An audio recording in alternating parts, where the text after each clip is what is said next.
Hello everyone, Mariana Jovanovic here, founder of changenaturopathy.co.nz. Here we are in our video number 7 of the series about anxiety in children and what you can do about managing and reducing anxiety in your difficult child. So today in our last video I would share where to find information and how to build support network while you're caring for your difficult child with anxiety. I will talk about when is the good time to talk to your anxious child, how you can help your child to manage the anxieties, and how I can help you to manage and reduce your child's anxiety. So as in previous cases, in previous videos, all those information that I will share today with you, it's not only specific for your child, and if you don't have a child with anxiety, suffering with anxiety, or maybe you are suffering from anxiety, or any of your family member or friend, that you will find definitely good information here as a starting point for management of your anxiety. So childhood anxiety can feel all-consuming, but it can be managed and managed in a way that helps children build resilience. When kids learn how to spot their own symptoms and cope with those symptoms independently, they can take control. Of course, I'm talking here about a little bit older children. How anxiety looks like from your child's perspective in that first alarming stage. So a child can feel like I feel funny, I feel sick, I'm tired, I have a headache, my tummy hurts, my head hurts, my legs and arms are quite weak, I can't do anything, I feel tightness in the chest, I can't breathe, my heart gonna explode and it's bumping too hard and too often. Child can feel like a losing control. Then they can say if they're older that they have a difficult concentrating and thinking and doing their own tasks for school. They feel confused. They have the repetitive thoughts and they have repetitive questions for you. They might have a tunnel, a blurred vision. They can also experience headaches, nausea, butterflies in the tummy, and many other digestive symptoms. They can prompt them to have a diarrhea, to have a bloatings, to have a discomfort and painful tummy. So all of the symptoms they can experience at a time when they're suffering with anxiety over, let's say, 2 weeks period of time constantly. So put yourself in their shoes, if you can, and think for a moment about that any terrifying situation that you have experienced in your life. So now, when you think about that terrifying situation that you've been in your life, try to remove the ability to understand why is that happening, because your child does not have ability to understand why is that happening to them. At a second, try to remove the ability to properly communicate what is actually happening for you. It is frightening, isn't it? Because your child also can't communicate to you and explain to you what's happening to them. So that's really, really frightening for them. And if you can, please understand and put yourself in the shoes to better understand and better feel how your child might feel at a time when he's suffering from anxiety. And what could look for you from your perspective when you see your child that is anxious child, that is maybe misbehaving, what you're actually judging their behavior and translating into your words. So when you watch closely your child, you can see that child is just checked out, that they're probably looking somewhere in the space, but they're not here concentrating.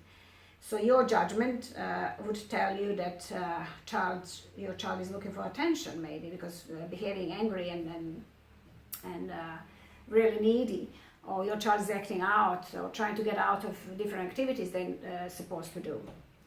So in that alarm stage, for parents, is understanding is the main key point. The stress response results in energy surge without the outlet for that energy. So they have some energy that's because of that flight and fight response that we talk about it in the previous videos. Their heart starts and blood sugar levels start to increase, and adrenaline and cortisol, what is stress hormones, are released, and the stress response is triggered. So the digestive system is switched off as we talk about it, and energy is taken away from the digestive system, and nervous system is responding, including many digestive symptoms like explained just previously in video number 3, and I just mentioned now, like they might end up with diarrhea, they have butterflies in their tummy, they can have a pain in their tummy, and many others. So for you as a parent, it's also important to understand when is next stage coming up, and what is called so-called resistance stage, when actually the anxieties are much more manageable, and they are improving and resetting, but they still could be on high alert, because that means that it will not take much to, it won't take much to set them off again, and they can again experience those anxiety symptoms. It is also important to recognize the third stage, which is called exhaustion stage, where chronic stress leads to further decreased stress tolerance and fatigue and exhaustion. So, because they constantly have that flight and fight response, and that stress response, it's non-stop on the alert. Anxiety is exhausting, definitely, and recovery is very important. So you have to be aware of this, so not to push too much your child in that last stage with too many activities too early. So if they feel better, you don't want to pressure them and put them on again on a previous normality stage where they're gonna have many activities after school, etc. So it is better to have them with an early dinner and rest, show them care and understanding for the situation, and plus provide them with the time, with the presence of yours, and time for cuddle and chat if they need a chat, and that outlet for the chat. So when is the actually good and best time to start talking to your child who is suffering from anxiety?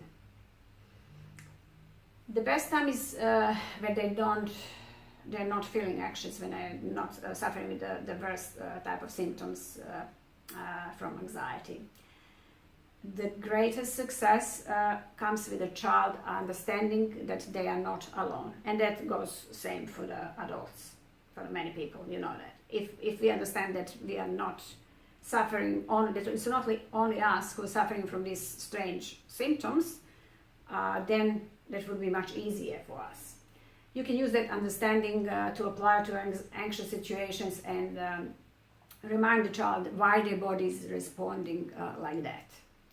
Explain to your child what is actually happening, or ask for support from your health practitioner if you can't manage by yourself.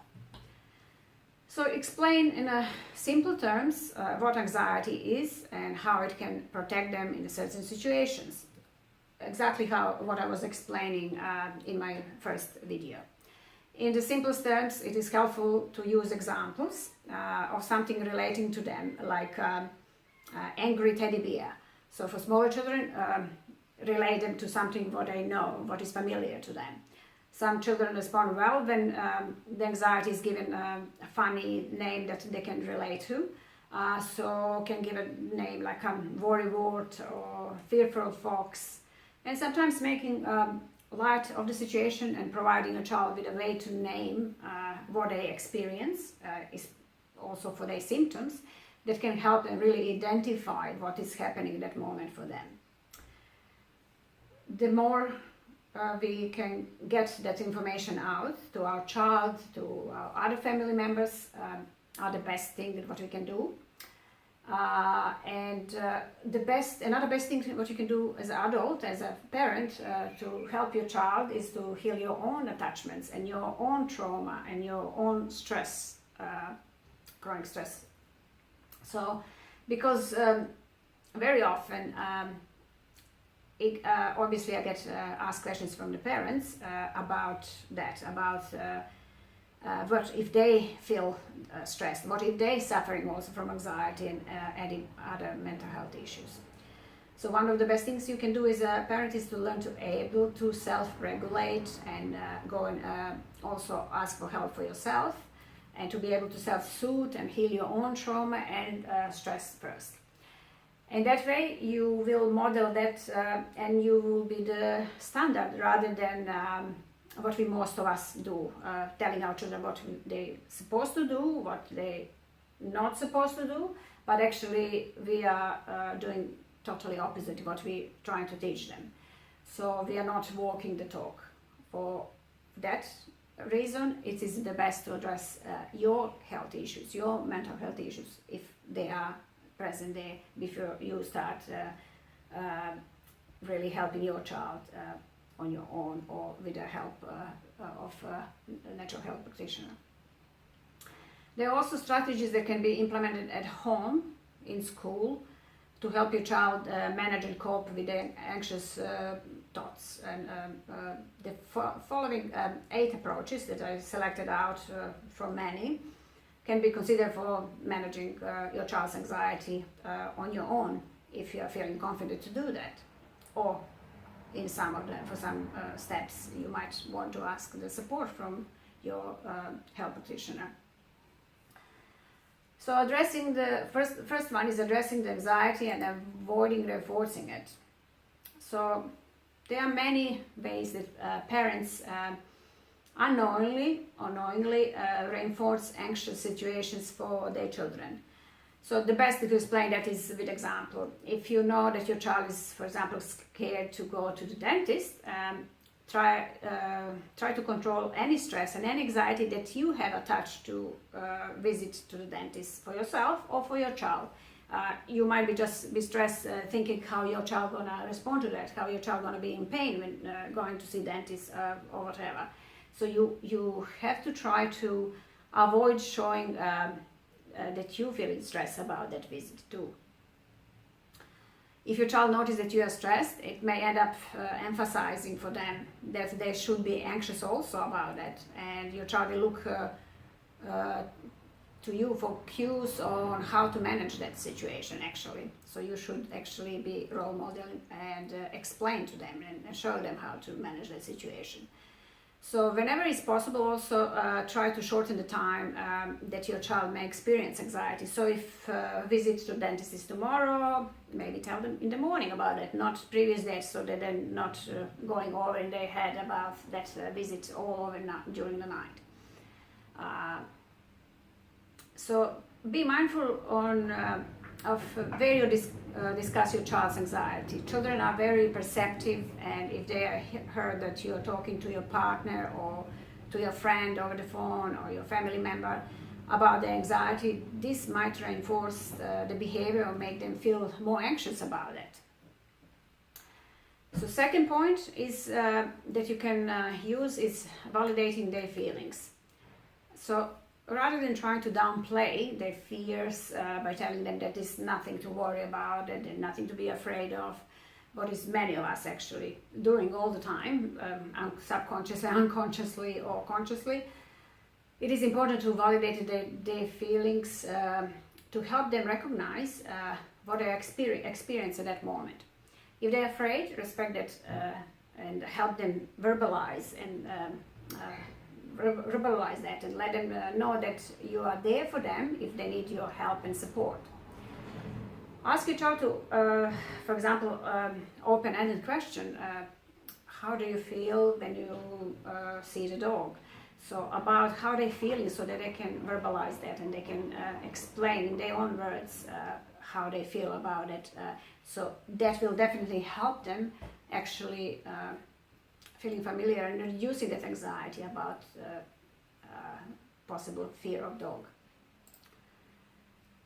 Third point is addressing avoidant behavior. So addressing avoidant behavior and talking about it is very important. And avoiding behavior has been viewed to be responsible for minimizing a child's direct and prolonged exposure to a stressful situation. As a result, they may interfere with the child's ability to learn that those situations are actually quite normal and harmless and in the first place, and that they didn't need to worry about anything in regards to that. So if your child were not to run away from every time that they see the dog, if they are fearful from dogs, how would they ever gain opportunity to learn how fun and loving and cuddling dogs could be, many dogs could be. So on the other hand, it is important not to force your children into situations where they feel anxious. This might also increase their anxiety and actually make it much difficult to face that anxieties and those fears. So gradual approach is also very important. So taking really small baby steps, starting by providing your child options to gently expose them to that anxiety object, situation, or the person or animal. So in more comfortable manner. So maybe first talking about dogs and how beautiful and good companionship they provide, reading about dogs, providing books about it, exposing them to the friendly dogs of your friends or family, and so on until they are becoming less fearful and less anxious about it. Fourth point that you can implement is exploring what could happen and acknowledging the anxious thought and offering replacement for anxious thought with a positive thought. It is so important to share realistic expectations and to talk with your child about what could happen. So let your child know that the anxiety might not resolve, but they will gradually learn to manage those anxieties, and it is to become more comfortable to live with those anxieties. Many kids and even adults are more afraid about what could happen, and they are actually overthinking about possibilities what they might happen in certain situations that they are fearful of. So they overthink, they put in negative connotation to that, especially the anxious and fearful. So providing them with age-appropriate information about anxious situations, that can definitely help. So for example, in a child who is anxious around dogs, providing them with some of the following information may be helpful for them. Like being around dogs can be interesting. Let's talk about what could happen when we are around them. Explain when dog is getting excited, want to jump on it, they would just want to play. Then explain why the dogs bark, and then the dogs are scared in that situations, and they need a space in those situations. Explain what does it mean when a dog waggling their tail, that they are friendly dogs, and many other things in regards to the situation that they're anxious about. For older children, it can be helpful to assist them to reframe their worries. If they're worried about the exam or the test that, or the first test that they're gonna happen in the future, even though they've been practicing for a long time, it can be helpful to assist them in reaffirming their worry, exploring all the possibilities and outcomes. What if they pass the test? What if they don't finish that test? What could happen if they don't know a few answers and they know the rest of the answers? What could happen if they don't, they have to undergo just a repetitive test, make-up test.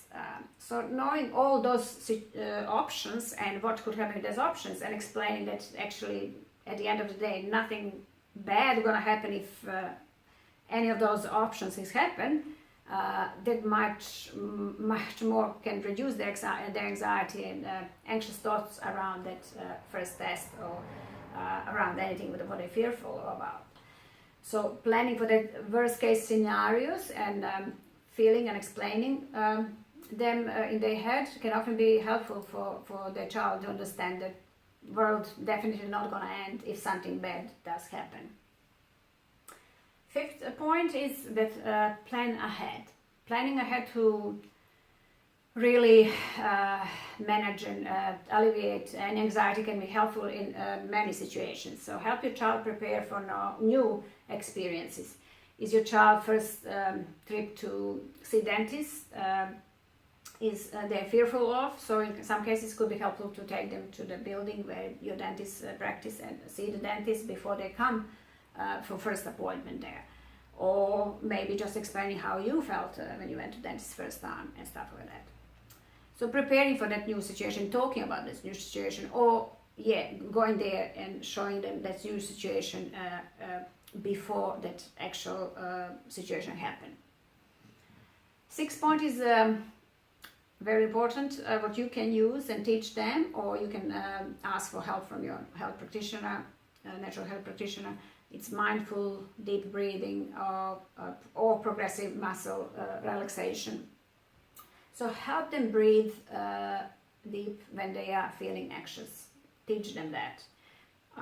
When your child is feeling anxious, their body is flooded with stress hormones, and this can temporarily stand in the way of their ability to think clearly and rationally, and that can hinder definitely ability to understand you when you're trying to help them and explain to them. So mindful breathing techniques or diaphragmatic breathing techniques are a great way to empower your child to manage the anxiety. Same goes for you and any adults. The best part of that is that diaphragmatic breathing and mindful breathing can be done anywhere, wherever they are.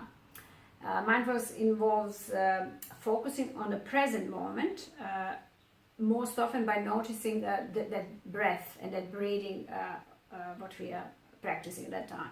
So it can be very helpful for recognizing what is going on in our minds, in children's minds, and our bodies. So teaching your child mindful breathing techniques can help them to learn to calm themselves, to calm their breathing, and reduce the levels of stress hormones circulating in their body, and help them to return to calmer state. And many studies have shown that mindful techniques are helpful in assisting children to focus their attention and become less reactive and less stressed and anxious. So with practice, your child can learn incorporate mindfulness whenever they need it, whenever they feel that they start to feel anxious. They can start with the small steps, like 1 minute or 2 3 minutes of mindful breathing or diaphragmatic breathing. And what is the best, again, they can be used anytime and anywhere.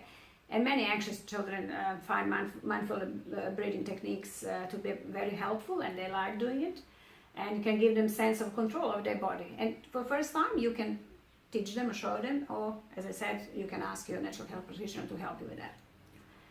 7th point is you can use something like a worry box to put worries away for your smaller little child, or for the older kids. You teach your kids to journal their feelings, how they feel, and put their anxious feelings on the paper. So taking it out from their head sometimes really help, and helps to identify positives also, not only negative thoughts. And 8th point is the basic things what we have to look after: the healthy eating, sleeping habits, plenty of water, importance of time for them to have a free play and good exercise, running outside, being outside in the nature. So good restful sleep is so important for kids, and we can't underestimate that definitely, because that's the time where their brain and their bodies are recharging. If they don't have good sleep, they're not going to improve, even if you are trying so hard to improve their nutrition, to improve your to reduce environmental toxins, to improve the other lifestyle points. That's not going to work if their sleep is compromised and they don't have enough good restful sleep. So who can help you management of your child's anxiety?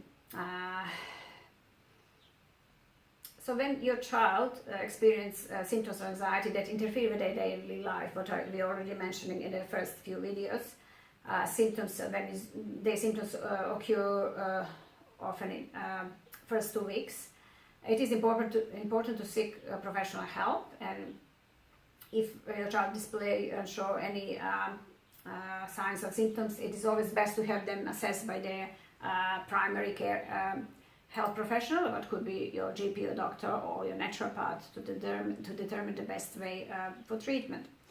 And if your child has experienced any trauma or physical abuse or sexual abuse, consult definitely the primary care doctor right away. And therapy should be initiated at that point without delay to increase their coping skills and to minimize the worsening of their symptoms. A referral to at that point probably GP will implement referral to the child psychologist or child psychiatrist. That will really important part of their treatment. Cognitive behavioral therapy can be very effective treatment option also for many anxious children. It helped. So very important is also for you to build a team around you and around your child who can help you, because parents need support how to communicate with their children and relate to your child who is a difficult child, an anxious child. So connection and relationships for you around your child is very important. So keep their teachers up to date about child's anxiety. Keep in contact with their teachers and get much better understanding of how anxiety is actually impacting your child. Ask for help from your family members, your family doctor or child psychologist, or if you like natural health approach to eliminate your child's anxiety, see naturopath, as could be really overwhelming doing everything on your own. So how natural health practitioner, naturopath or myself can help you, support you and help you manage and reduce anxiety for your child.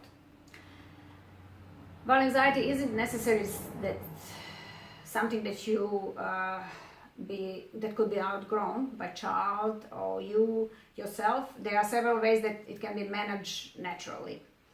You can see your natural health practitioner, naturopath, like myself, or nutritionist who can help you find out underlying cause of your child's anxiety.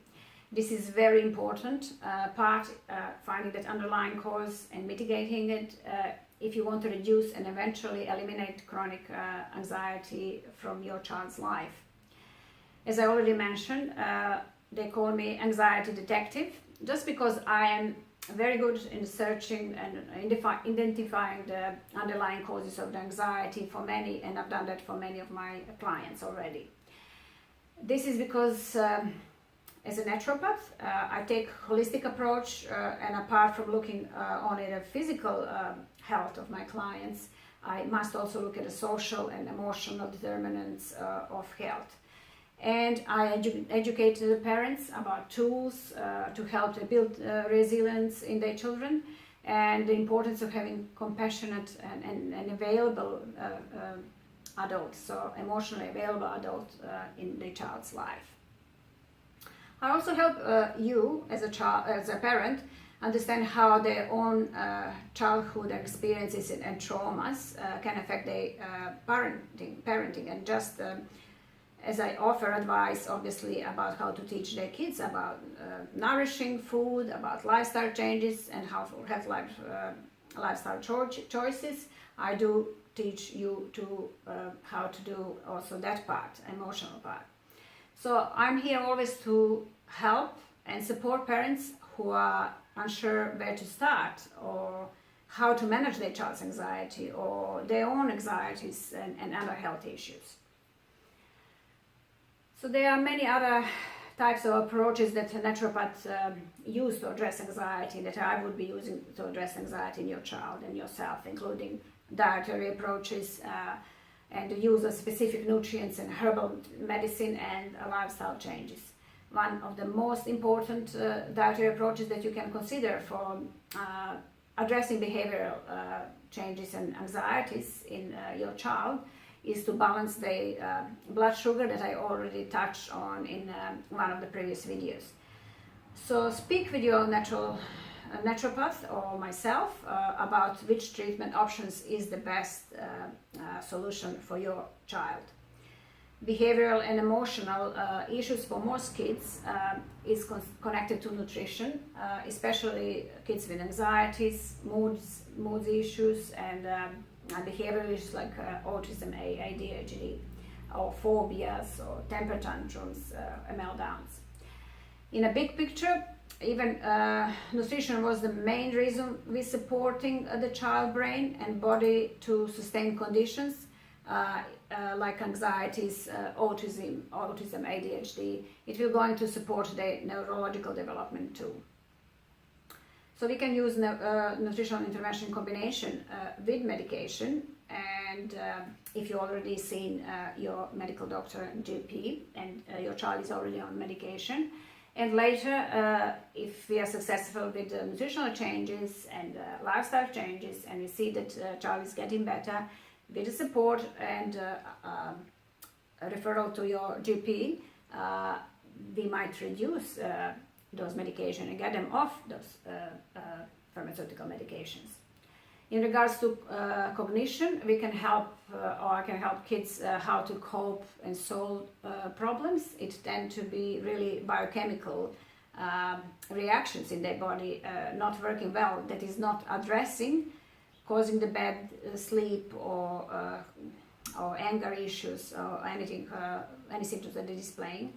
It could be also environmental or dynamics, routines, relationships, environmental toxins influence, or that should be addressed while we supporting your child. So, because you can't really eliminate every stressful situation that your child will meet in the future or encounter, it is ideal to teach them how to manage their anxieties and to how to function in those stressful situations in their life in a healthy way. So that would be part of the wellness treatment that I will provide. At the end, I want to kind of say for all those beautiful children, anxious children, that anxious minds are beautiful. When balanced, anxious children is known as most caring children, sometimes too much caring. They are also very kind, they're compassionate, and have a superpowers to know when any of their friends or any other child is not feeling right. So they are the best friends. So look after your precious, anxious child, because they are really, really assets, and they are beautiful. Their minds are beautiful. This is the end of our series about anxieties in children. Thank you so much for listening today and previous 6 video lessons. I hope you learned a lot and you got some important tips what you can apply already in managing your child's anxiety and managing your difficult child. I'm here always to help and support you. So if you have any questions, please drop down below the video or send me a direct message and I will respond as soon as possible. Again, thanks so much for listening, and I will see you sometimes somewhere else, and I hope you have a beautiful, beautiful Christmas holidays and all the best in the new year with your precious little ones and whole family. Bye!